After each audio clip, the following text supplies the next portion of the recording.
ஸ்மார்ட்ஃபோனோட future folding அப்படின்னு சொல்றாங்க. And Samsung அவங்களுடைய அடுத்த ஜெனரேஷன் ஃபோல்டிங் ஸ்மார்ட்ஃபோனை லான்ச் பண்ணியிருக்காங்க. இதில் என்ன இன்ட்ரெஸ்டிங்காக இருக்கு பார்க்கலாம். டிசைனில் முன்னாடி பார்த்தீங்கன்னா இந்த ஃபோனுடைய டிசைன் மாதிரி போட்டிருக்காங்க. மேலே டிஸ்பிளே அதனால கருப்பாக இருக்குது. பட் கீழே வந்து ஒரு கலர் இருக்கிற மாதிரி போட்டிருக்காங்க. வெவ்வேறு கலர் ஆப்ஷன்ஸும் இருக்குது. என்னென்ன கலர்னு பார்த்துக்கோங்க. பின்பக்கமாக பாக்ஸ் திருப்பிங்கன்னா மேட் இன் இந்தியான்னு போட்டிருக்காங்க. வாவ்.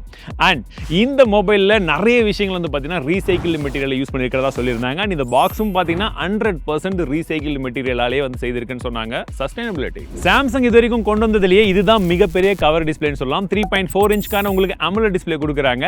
60 ஹெர்ட்ஸ்க்கான refresh rates. அண்ட் இந்த ஹோம் ஸ்க்ரீனில் வந்து பார்த்தீங்கன்னா உங்களுக்கு நிறைய விதமான கஸ்டமைசேஷன் வருது.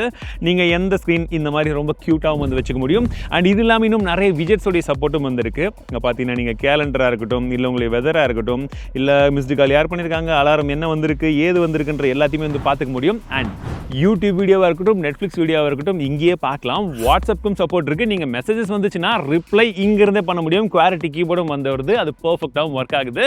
ஒருவேளை நீங்கள் குட் லாக் யூஸ் பண்ணியிருந்தீங்கன்னா நீங்கள் உங்கள் ஃபோனில் இருக்கக்கூடிய மொத்த விஷயத்தையுமே இந்த ஸ்கிரீன்லயே யூஸ் பண்ண முடியும், கேமிங் உட்பட. புதுசா அந்த பிஞ்ச் கெஸ்சர் வந்து இதுல கொடுத்திருக்காங்க. அது யூஸ் பண்ணும்போது நல்லாவே இருக்குன்னு சொல்லலாம். நீங்க என்னென்னலாம் இந்த விஜெட்ஸ் வச்சிருக்கீங்களோ எல்லாமே யூஸ் பண்றதுக்கு இன்டராக்டிவா வந்து இருக்குங்க. அண்ட் இந்த டிஸ்ப்ளே பார்க்கும்போது H2 எல்லாம் வந்து கிடையாது, ஒரு ஃபோல்டர் மாதிரி தான் வந்து தெரியும். பட் அதுல வந்து பாத்தீங்கன்னா நமக்கு கார்னிங் கோல்ட் கிளாஸ் விக்டர்ஸ் 2 கொடுத்திருக்காங்க. இதுல ஃப்ளெக்ஸ் இன்ச் வந்து கொடுத்திருக்காங்க. ஒரு இம்ப்ரூவ்ட் இன்ச் அப்படின்னு சொல்லலாம் முன்ன ஜெனரேஷனை கம்பேர் பண்ணும்போது. அண்ட் உங்களுக்கு கேப்பை பார்க்கும்போது தெரியும், ரொம்ப மினிமலான ஒரு கேப். இன்ஃபேக்ட் சொல்ல போனா 0 கேப் அப்படின்றது போல சொல்றாங்க. அண்ட் இந்த டெக்னாலஜினால இந்த கர்வ் ரொம்பவே ஜென்டிலா இருக்கிறதுனால நமக்கு இந்த க்ரீஸ் வந்து பார்த்தீங்கன்னா முன்ன இருந்த அளவுக்கு நோட்டிசபிள் ஆகாது. முன்ன இருந்ததை விட ரொம்ப சட்டிலாக தான் இருக்கு.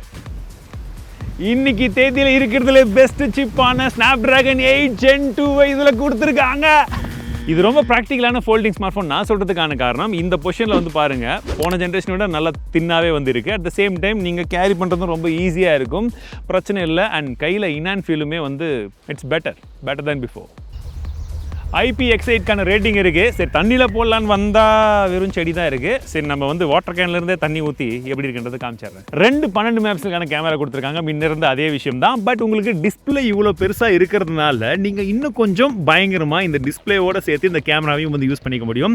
இந்த மாதிரி பார்த்து நீங்கள் வீடியோ எடுத்துக்கலாம், vlog எடுத்துக்கலாம், அண்ட் ஃபோட்டோஸும் வந்து எடுக்க முடியும். நீங்கள் டிஃப்ரெண்ட் மோட்ஸ்க்கு ஸ்விட்ச் பண்ணணும்னா அதையும் பண்ண முடியும். அண்ட் நிறைய விதமான ஃபில்டர்ஸ் ஆப்ஷனும் இருக்குது. நீங்கள் போர்ட்ரேட்டில் எடுக்கிறதா இருந்தீங்கன்னா அழகாக பார்த்து இதிலே எது வேணும் வேணான்றதை வச்சு செலக்ட் பண்ணி எடுத்துக்கலாம்.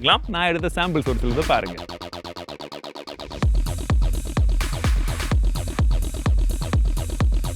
ஃபோனை கொஞ்சம் ஸ்லிம் ஆக்கிட்டு உங்களுக்கு 3700 mAhக்கான அதே பேட்டரி தான் வந்து கொடுத்துருக்காங்க. So battery life last time இருந்ததோட இன்னும் கொஞ்சம் பெட்டராக இருக்கும்னு எதிர்பார்க்கலாம், because of the new processor. And இந்த மெயின் டிஸ்பிளே பார்த்தீங்கன்னா 6.7 இன்ச்சுக்கான உங்களுக்கு ஃபுல் HD+ ரெசல்யூஷன் நமக்கு டைனமிக் AMOLED டிஸ்பிளே கொடுத்துருக்காங்க. அடாப்டிவ் ரெஃப்ரெஷ் ரேட்ஸ்க்கான சப்போர்ட்டும் இருக்குது. அண்ட் பார்க்கறதுக்கு உங்களுக்கு டிஸ்பிளே நல்ல கலர்ஃபாகவும் இருக்குது, பஞ்சியாகவும் இருக்குது. இந்த ஃபோனை சேஃப்கார்ட் பண்ணணும்னா அவங்களே ஃப்ளிப் சூட் கேஸ் அப்படின்ற ஒரு கேஸ் வந்து விற்கிறாங்க. பட் அந்த கேஸில் வந்து பார்த்தீங்கன்னா ஒரு இன்ட்ரெஸ்டிங்கான விஷயமும் இருக்குங்க. NFC-யை இப்படி கூடவா யூஸ் பண்ணலான்ற மாதிரி ஒரு விஷயம் இருக்குது. நார்மலாக பார்த்தீங்கன்னா கேஸ் இப்படி தான் இருக்கும், டிரான்ஸ்பரண்ட்டாக ஒரு நார்மல் விஷயம், ஓகே. பட் கூடவே நமக்கு 2 இன்டராக்டிவ் கார்ட்ஸ் வந்து கொடுக்குறாங்க. ஸோ இதில் NFC டெக்னாலஜி இருக்குது. உங்களுக்கு எந்த கார்டு பிடிச்சிருக்கோ, எந்த டெக்ஸ்சர் பிடிச்சிருக்கோ, ஜஸ்ட் உங்களுடைய கேஸுடைய பின்பக்கமாக அப்படி இன்சர்ட் பண்ணிங்கன்னா போதும், ஆட்டோமேட்டிக்லி உங்களுடைய கவர் டிஸ்பிளேலையும் வந்து பார்த்தீங்கன்னா அதே டெக்ஸ்சர் வந்து அப்ளை ஆகிடுது. நார்மல் கேஸ் மாதிரி இல்லாமல் இது கொஞ்சம் வித்தியாசமாகவே இருந்துச்சு. பட் உங்களுக்கு எப்படி இருக்கு?